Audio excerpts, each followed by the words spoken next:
Muy buenas noches. A nombre de Centro de Formación para la Investigación Científica CEFIC, le damos la bienvenida al taller Pruebas Estadísticas por Niveles de Investigación. Bien, el tema de la estadística siempre ha sido problemático para muchos investigadores definir qué pruebas estadísticas tienen que usar en una investigación.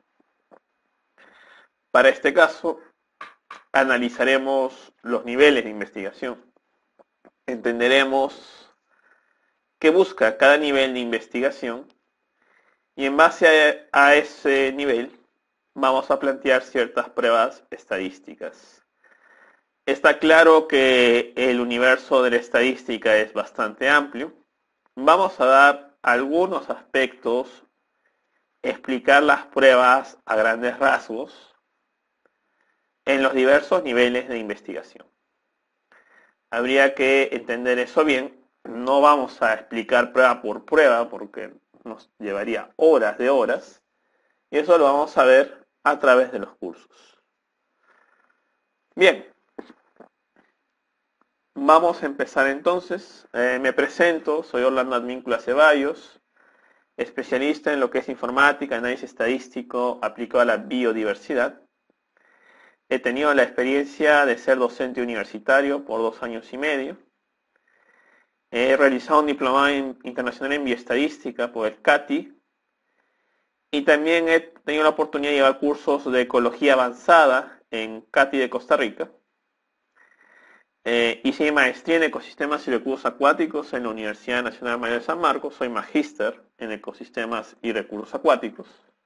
He tenido una muy amplia experiencia asesorando a diversos tesistas en pre y posgrado. Y bueno, también tengo publicaciones científicas en Scopus y en la Web of Science. He realizado cursos con la Facultad de Ciencias de la Universidad Nacional Agraria en La Molina, varios cursos, también con el Instituto de Biodiversidad y Paisajes. En marzo de este año tuve la gran experiencia de asesorar a docentes de la Facultad de Ciencias Biológicas de la Universidad Nacional de Trujillo. Tuve la gran experiencia de participar en el Congreso de Ciencias del Mar de Chile, donde dicté un curso de análisis multivariado aplicado a la biodiversidad marina en R. También he asesorado a maestristas y doctorantes de la Universidad Nacional Agraria de La Molina en su análisis de datos y también una capacitación en lo que viene a ser análisis estadístico en el tema de diseño de experimentos. Empezaremos esta charla con una idea general sobre la investigación científica. Recordemos que siempre vamos a tener una hipótesis científica. Podríamos decir, por ejemplo, que el agua de una laguna está contaminada y que dicha hipótesis nos va a dar origen a nuestros objetivos de investigación. Podría ser evaluar las características físico-químicas del agua, determinar la presencia de metales pesados o estudiar la carga orgánica del agua, ¿no? Estos objetivos nos van a llevar a lo que viene a ser materiales y métodos. Los materiales y métodos deben ser bastante claros sobre cómo vamos a hacer cada uno de los objetivos, cuáles son los protocolos para un muestreo de agua en una laguna, las metodologías de la colecta de muestras, el protocolo para los metales pesados y para estudiar la carga orgánica, ¿no? ¿Cuáles van a ser los protocolos? Eso lo debo detallar y a la vez también debo detallar cómo voy a analizar cada uno de estos datos, la metodología y la forma de análisis. En los niveles de investigación, diversos autores coinciden que en un nivel exploratorio es aquel cuando no se tiene información. Buscamos comprender un problema, ¿no? Básicamente aquí es cuando empezamos de cero. Buscamos entonces analizar mediante una exploración de la información. No se tiene ningún método estadístico, básicamente es recopilación de información. De esa manera se puede escuchar, ¿no? Entender un problema. En el nivel descriptivo, lo que vamos a hacer es describir fenómenos sociales o clínicos en una circunstancia temporal y geográfica determinada, ¿no? Es básicamente un estudio bastante puntual. Podemos estudiar una variable como una generalidad de este método descriptivo. El nivel relacional es aquel en el cual buscamos dependencia entre diferentes eventos. Es un análisis bivariado, lo que viene a ser asociaciones y correlaciones. Buscamos una relación entre variables. En el explicativo ya vamos a usar lo que viene a ser variables dependientes e independientes. Buscamos entender un comportamiento de una variable en función de otra. Son los que podemos decir los estudios de causa-efecto. Los estudios de causa-efecto. En el nivel predictivo vamos a hacer la estimación probabilística de eventos. Y el aplicativo, la resolución de problemas. Esto es básicamente aplicado a lo que es la industria. Control estadístico de la calidad. Hay que entender que estos niveles van desde el exploratorio hasta el aplicativo. Hasta el aplicativo.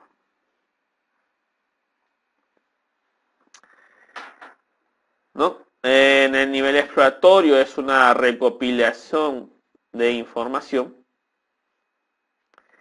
En nivel descriptivo vamos a usar lo que hemos aprendido en la parte de estadística de los primeros temas de estadística, ¿no? El promedio, la desviación estándar, tabla de frecuencias, absoluta, relativa. En el nivel relacional vamos a ver lo que son las diversas aplicaciones de chi cuadrado, correlaciones. En el nivel explicativo, análisis multivariados, análisis bivariados, lo que viene a ser el diseño de experimentos. En nivel predictivo, tenemos los análisis de supervivencia, las series de tiempo, las regresiones lineales, las no lineales, polinomiales, y el aplicativo, el control estadístico de procesos. De manera general, estos son los niveles de investigación con sus respectivos análisis estadísticos. Veremos de manera general cada uno de ellos con pequeñas aplicaciones para poder entender y consolidar nuestros conocimientos en la parte estadística.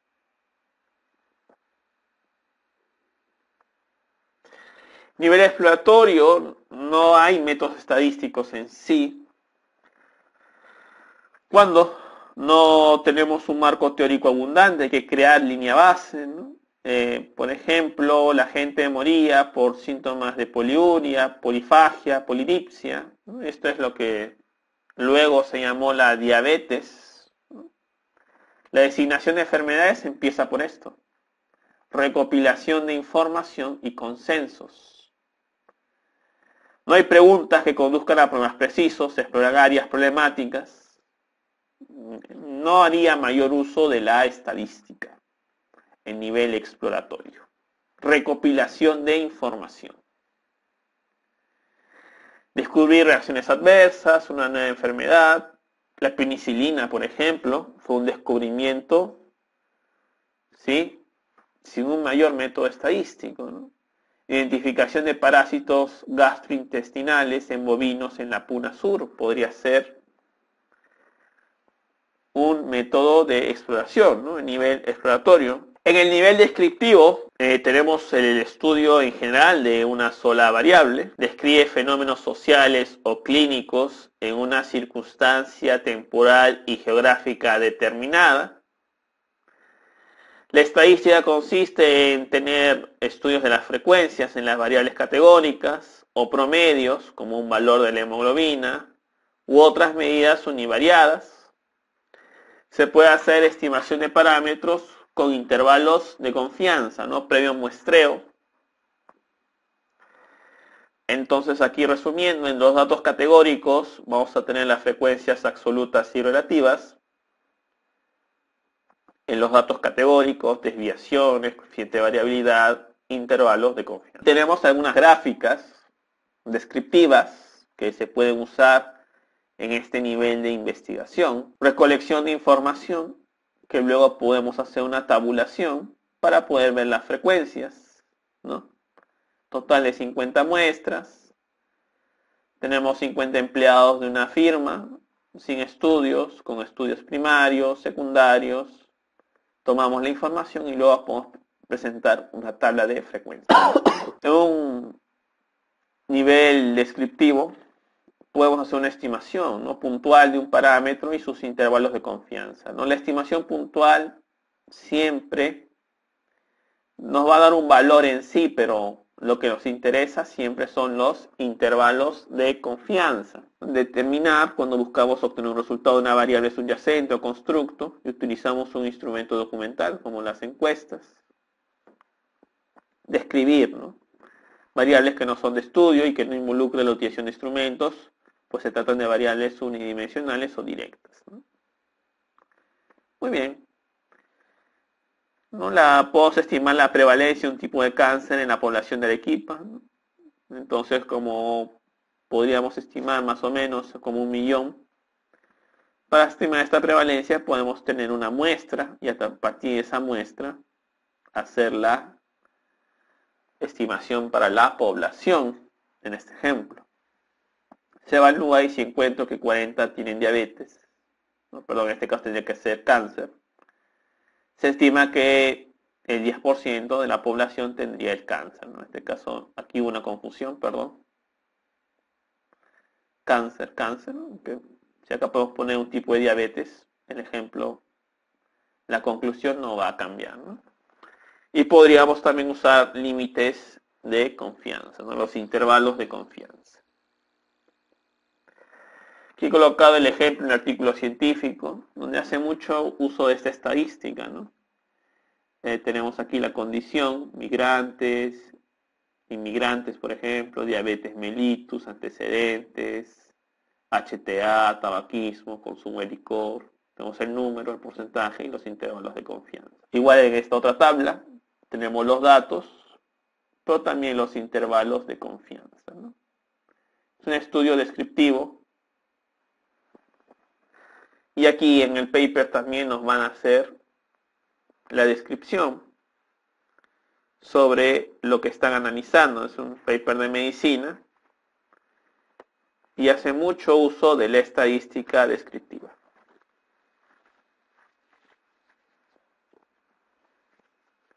Bien, entonces en el primer nivel hemos hecho exploración de datos. Podemos usar tabla de frecuencias, intervalos de confianza, ¿no? Dependiendo de la media, de lo que se quiera hacer, de la proporción. En el nivel relacional ya es un estudio bivariado y queremos ver medidas de asociación y correlación, asociaciones, medidas de asociación, correlaciones y medidas de esas correlaciones. Hay que destacar que no son estudios de causa-efecto, porque eso pertenece al nivel siguiente. ¿Sí? Esto pertenece al nivel siguiente. Una forma de estudiar esto es mediante el uso del chi cuadrado.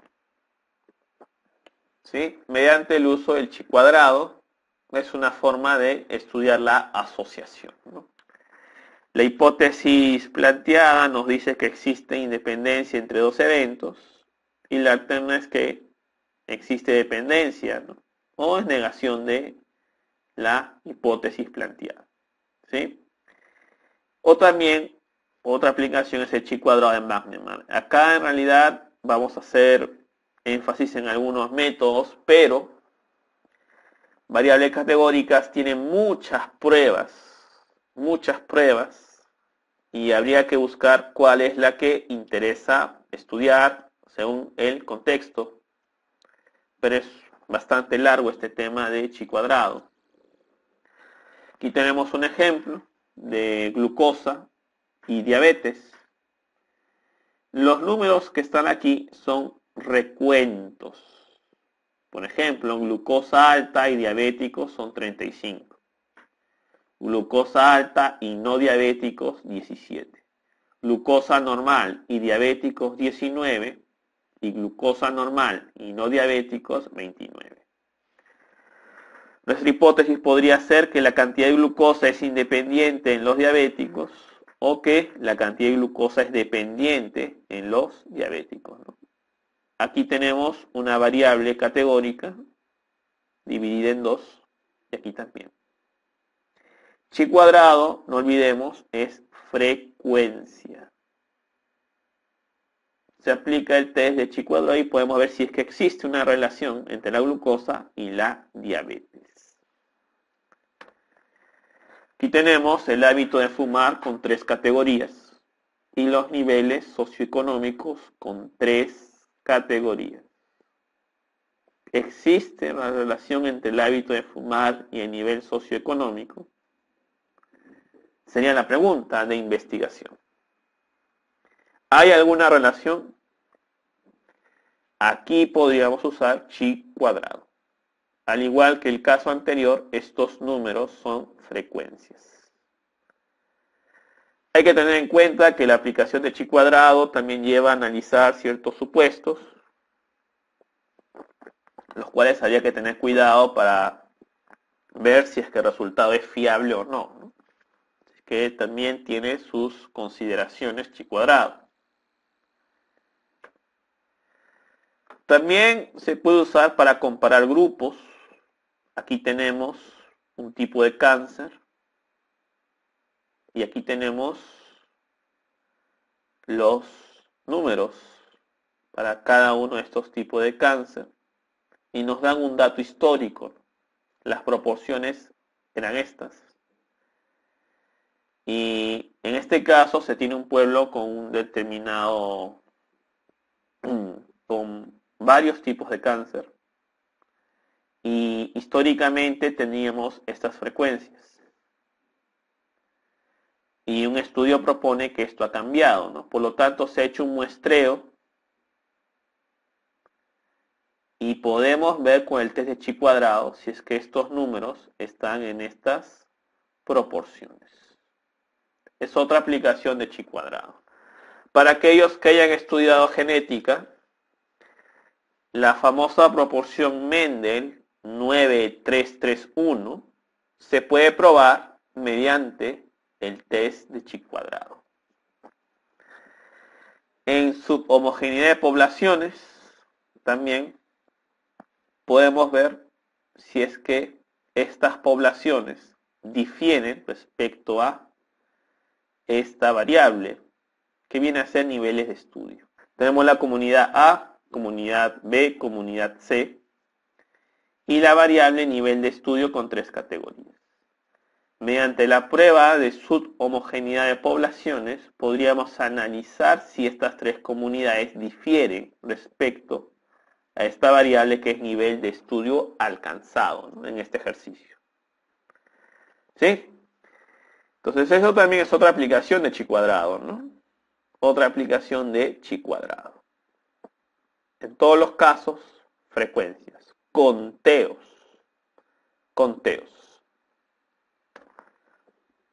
Una variable numérica, podemos hacer las comparaciones. En este caso, seguimos en el nivel relacional. Tenemos 2 lotes de pollo de la misma raza y edad que fueron alimentados durante 30 días con este tipo de alimento. balanceado A, balanceado B. Y podríamos hacer una prueba de comparación, ¿no? Para ver si es que hay o no hay diferencias. Si hay o no hay diferencias entre estas dos dietas.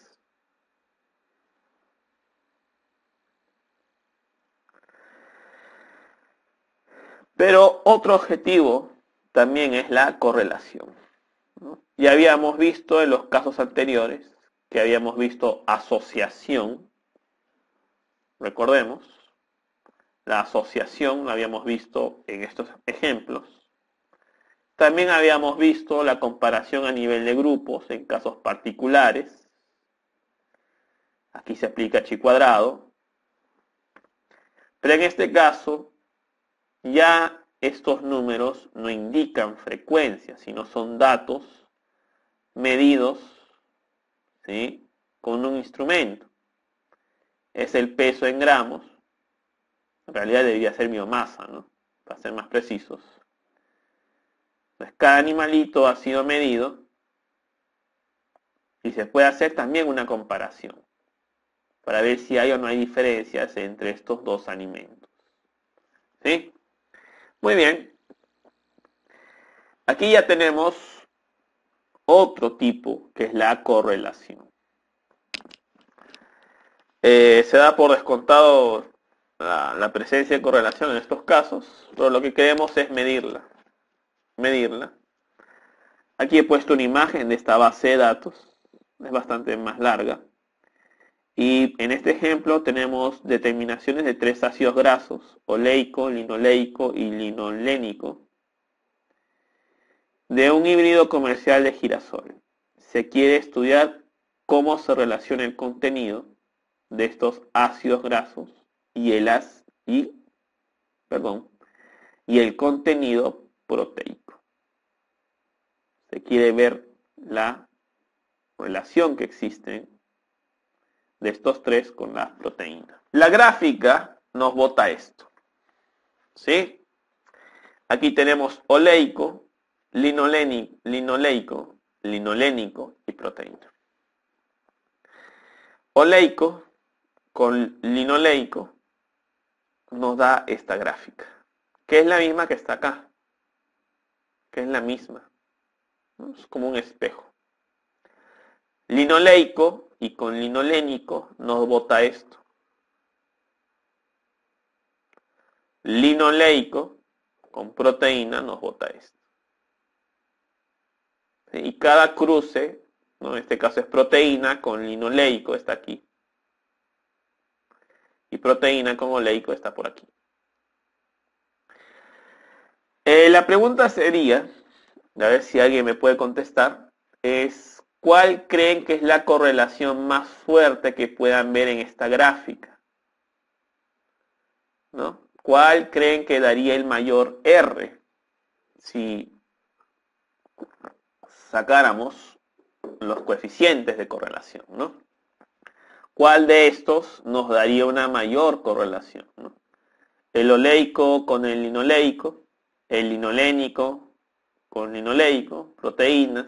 Si ustedes lo analizan, posiblemente la mayor correlación pueda darse como el de oleico con linoleico. Y eso lo vamos a comprobar con la salida del programa. Si ustedes se dan cuenta, el linoleico con el oleico, acá el n, la cantidad de datos es 94. Hay una correlación negativa, ¿no? Y eso lo vemos en la gráfica. La pendiente es negativa, pero bien marcada. En los otros casos hay mucha dispersión.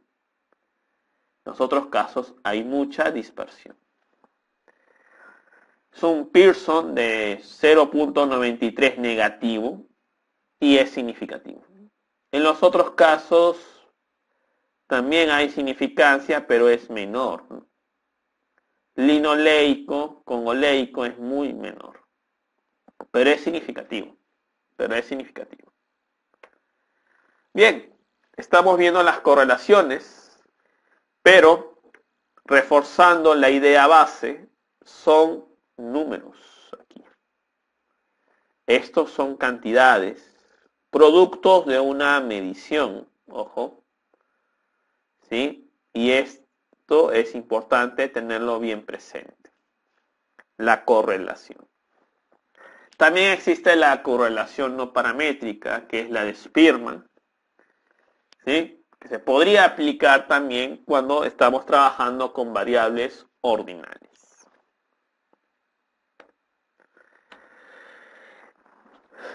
El nivel explicativo, ¿sí? Su finalidad es el comportamiento de una variable en función de otra. Aquí se quiere analizar la causa-efecto.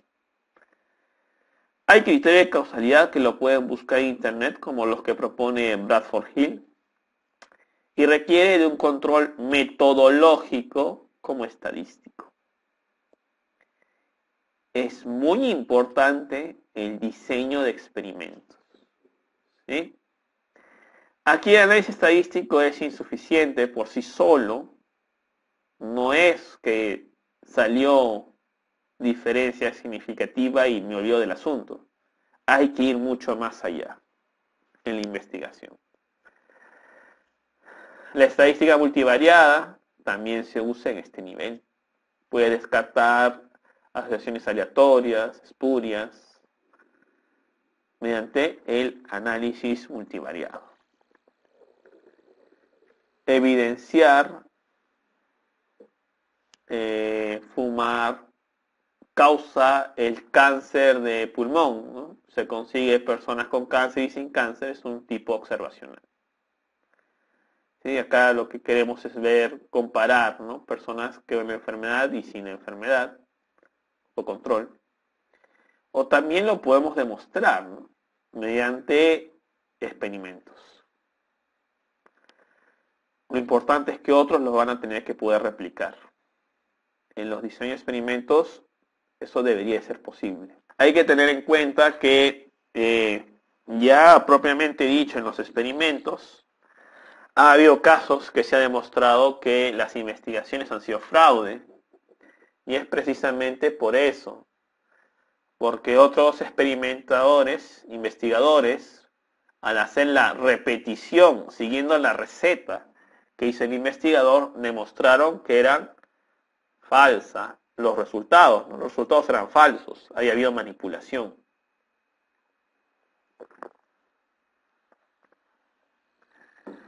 El tema de diseño de experimentos es muy largo, ¿sí?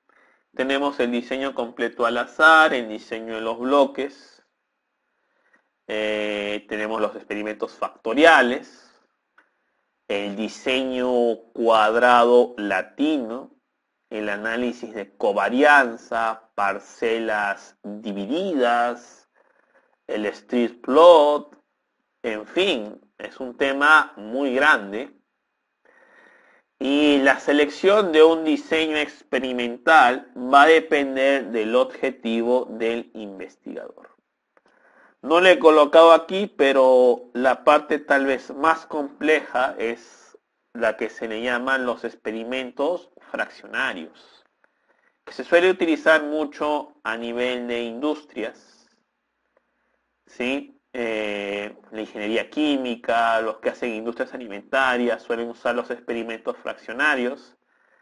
Ahí está también lo que viene a ser la máxima superficie de respuesta, ¿no? Entonces ahí es todo un tema del diseño de experimentos muy grande. Voy a aquí explicar lo que viene a ser un DCA. No voy a poder entrar en los demás porque es todo un curso poder analizar y entender esto. Aquí he colocado lo siguiente, ¿no? Tenemos el efecto de cepas inoculantes, lo que deseamos conocer. Fijadoras de nitrógeno, ¿no? Sobre el contenido de nitrógeno de plantas. Para ello tenemos 30 macetas, según invernadero. Se asignan 5 macetas a cada tratamiento, que viene a ser la cepa. Se inocula y luego se registra los miligramos de nitrógeno por kilogramo de materia seca, ¿no? Y aquí tienen los resultados. ¿Sí? En este caso tenemos un factor que viene a ser la cepa con 6 niveles. Aquí me equivoqué, acá debe ser detalles del diseño experimental, es importante. Cómo se ha hecho la aleatorización, cómo demostramos que son réplicas verdaderas y no pseudo réplicas, que no ha habido confundimiento. Todo eso son temas de un curso de diseño de experimentos. No es fácil, ¿sí? Hay bastante teoría en un diseño de experimentos, bastante. Hay que entender, hay que analizar, desmenuzar mucho para poder hacer una investigación correcta. Los supuestos básicos que se tienen que cumplir en un diseño de experimentos, ¿no? La linealidad de los residuales, que es la prueba de Shapiro-Francia, y en este caso la homogeneidad de varianzas. Dos supuestos que debemos de cumplir para que los resultados puedan ser confiables. Vamos a tener una salida, un valor de f, un p-value, y luego puedo hacer comparaciones. En este caso tenemos las cepas.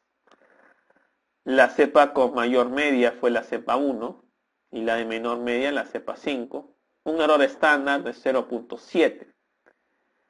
Pero esto se entiende mejor en un gráfico.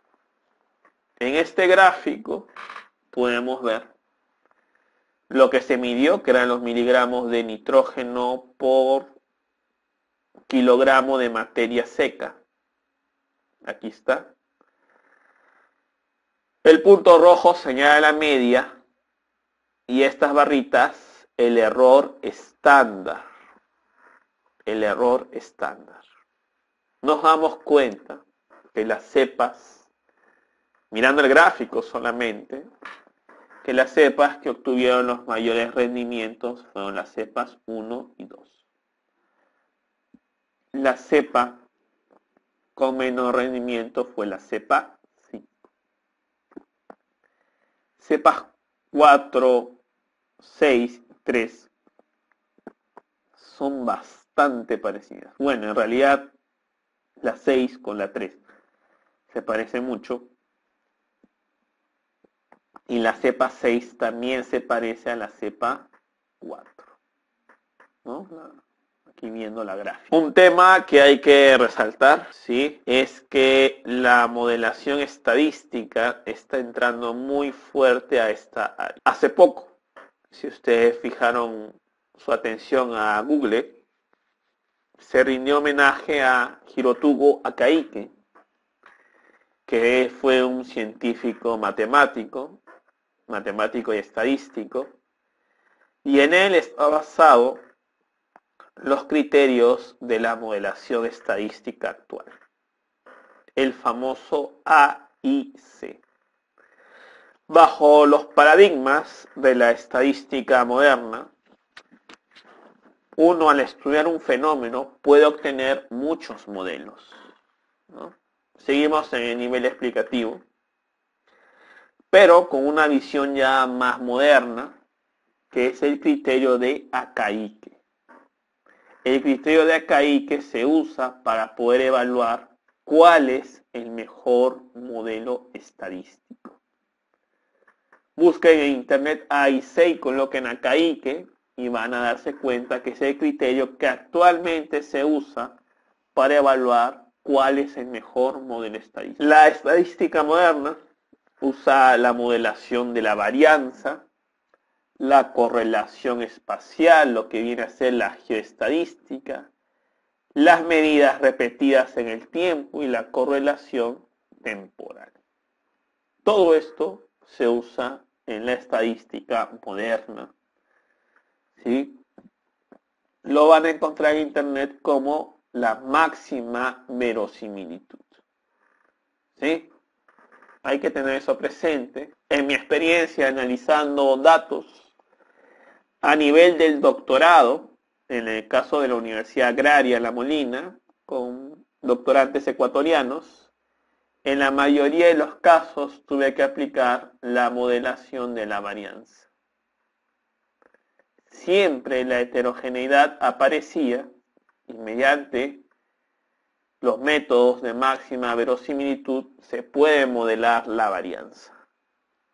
Es bastante común encontrar en la naturaleza de ese tipo de casos. Miren el siguiente ejemplo. Esta foto es de México, ¿sí? Aquí podemos ver claramente la geoestadística. Esta parcela que yo señalo aquí se va a parecer más a esta que a esta otra. Ahí estamos viendo lo que viene a ser la correlación espacial. Esta parcelita va a parecer más a esta o a la que está aquí respecto a la que está por acá.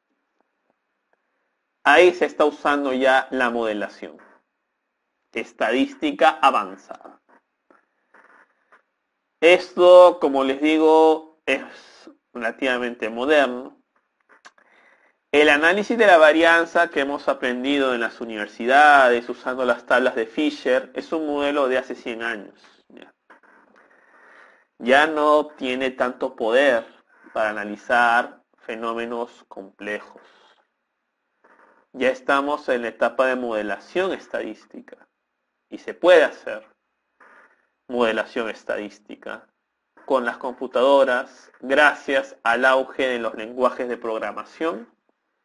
Cada vez los métodos para estimar este tipo de casos más complejos ahora son posibles mediante las computadoras. ¿Sí? Muy bien, correlación espacial. Bien, todo lo anterior entonces, el diseño de experimentos está dentro de lo que viene a ser el nivel explicativo, ¿no? Pero el otro nivel que sigue es el nivel predictivo, ¿no? Es aquel en el cual vamos a hacer estimación de eventos, que podrían ser adversos, ¿cómo no? Como por ejemplo complicaciones de la enfermedad, si queremos ver en el área de medicina, presencia o ausencia de especies, etc., ¿no? Podemos predecir, calculamos la probabilidad de ocurrencia de un suceso, pronosticar la probabilidad de ocurrencia de un suceso en función al tiempo, o prever también, ¿no? Acá tenemos las regresiones lineales, polinomiales, no lineales, las series de tiempo y el análisis de supervivencia. Aquí, por ejemplo,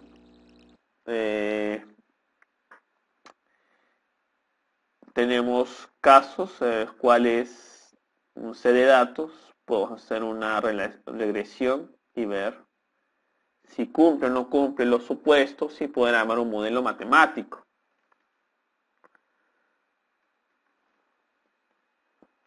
Aquí tenemos otro ejemplo, ¿no? En este caso se podía armar el modelo de regresión lineal sin ningún problema. Pero en este otro caso no, ¿no? Si ustedes fijan su atención en la gráfica, se darán cuenta que esto no es una relación tan lineal que digamos, ¿no? Es más, aumenta y llega a un punto y luego disminuye. Acá tenemos el rendimiento en función de los niveles de fertilizante. Se dan cuenta aquí, es muy difícil tratar de sacar una relación lineal acá, ¿no? de la potencia 1. Sin embargo, podemos hacer una regresión polinomial con esos datos y ahí está el resultado, ¿no? Si uno hace un modelo polinomial, sale esta curva y tenemos aquí el coeficiente cuadrático y el coeficiente lineal significativos. Acá también son significativos y te dan una ecuación, ¿no? Algo interesante es que los modelos de regresión son siempre acotados, ¿no? El rendimiento lo estoy modelando en función de los fertilizantes. Siempre debo considerar los límites. En este caso, el menor valor era 5 y el mayor 25. Lo que estoy diciendo es que este modelo va a ser válido en este intervalo. porque yo usé los datos en este intervalo para armar el modelo, que está aquí. Acá está la gráfica y aquí está el análisis. Obviamente hay que estudiar otras cosas en este tipo de casos, otros gráficos de diagnóstico como CP-Mallows, que lo tenemos aquí, pero también diagnósticos de los residuos versus los predichos, el de Cook, el leverage, ¿no? Para poder analizar los residuos parciales en los modelos con múltiples variables. El modelo de regresiones es bastante amplio, las cosas que uno debe considerar para poder armar un modelo y analizar que también funciona.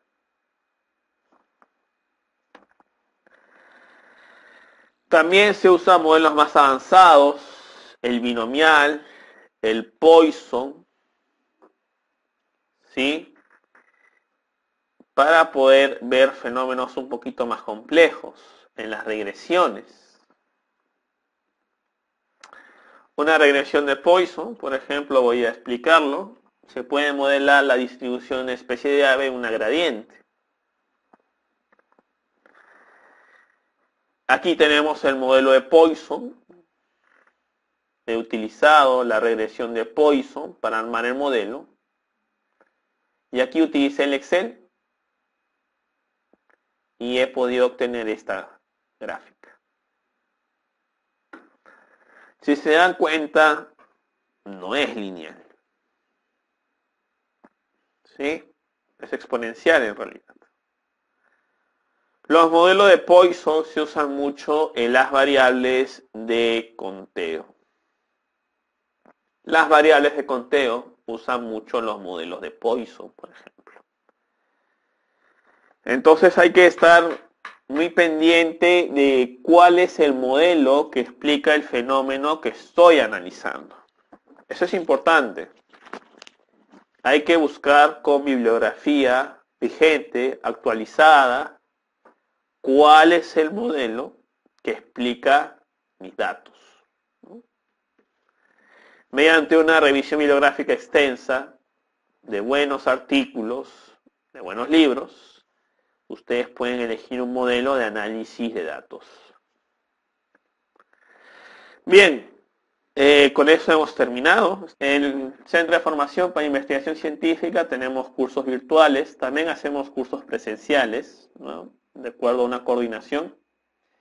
En el curso de Análisis de Datos e Introducción a la Modelación, vemos el tema de inferencia estadística y también el tema de datos categóricos, ¿no? Que es justo lo que hoy día vimos, chi cuadrado, las aplicaciones, asociación de variables, concordancia, frecuencias, proporciones, su homogeneidad, comparación de antes y después. Si se dan cuenta, son varios temas que hemos desarrollado en este curso.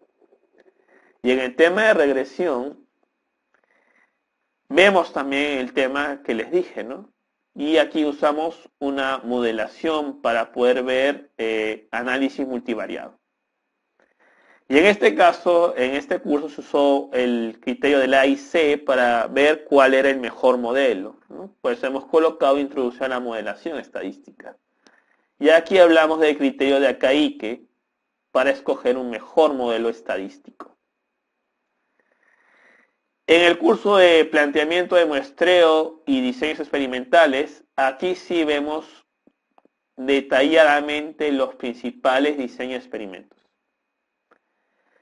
Los conceptos básicos que son fundamentales, las pseudorréplicas, la aleatorización, todo lo desarrollamos en este curso. Porque es fundamental que tengan esos conceptos bien claros para poder hacer un análisis estadístico. El diseño completo al azar, el esquema de aleatorización también lo hemos visto, cómo debe ser el esquema del experimento, el diseño de bloques cuando se utiliza el análisis de la covarianza, el ANCOVA, cuando uno debe considerar una covariable en un trabajo de investigación, y los experimentos factoriales con y sin interacciones. También lo desarrollamos en el curso. Otro curso que tenemos es el análisis multivariado, ¿no? Ya cuando ya estamos haciendo un estudio a nivel ecológico, ¿no? Ya estamos viendo aquí la teoría de las gradientes, las técnicas, la exploración de datos, la semejanza ecológica, cuándo usar un tipo de distancia en particular, ¿no? Cuando utilizo Bray-Curtis, Morishita, Gower, que es bien interesante su aplicación. Y los métodos de ordenación, el ordenamiento, el NMDS, componentes principales, correspondencia y correspondencia corregida de Corana, coordenadas principales, y todo esto se trabaja con base de datos de biodiversidad. Cada curso se ha trabajado con base de datos y para ciertos casos tenemos también el paper que dio origen a esas bases de datos que hemos usado, ¿no? Y en la última parte de este curso vemos las pruebas de hipótesis multivariadas. La prueba Nothing de Clark, que fue muy usada, pero que está siendo reemplazada por la Permanova de Anderson, el año 2001. Y aquí, por ejemplo, analizamos una matriz comunitaria. Podemos tener un criterio de sitios y los vamos a comparar los sitios entre sí. Si hallamos diferencias entre esos sitios, la prueba Simper me dice qué especies son las responsables de dichas diferencias. Es una prueba muy interesante, utilizada para poder ver entre dos zonas qué especies causan la diferencia. Los que quieran información de los cursos o algún material que les gustaría que se les adjunte, les pido por favor que me dejen sus correos para poder enviárselos y también poder ver o poder enviarles también lo de los cursos. En nuestra página tienen ustedes la sección, el cronograma de los cursos, la tienda virtual, y también pueden solicitar asesoría personalizada y pedir más información de los cursos. Y muchas gracias por participar y hasta una próxima oportunidad. Gracias.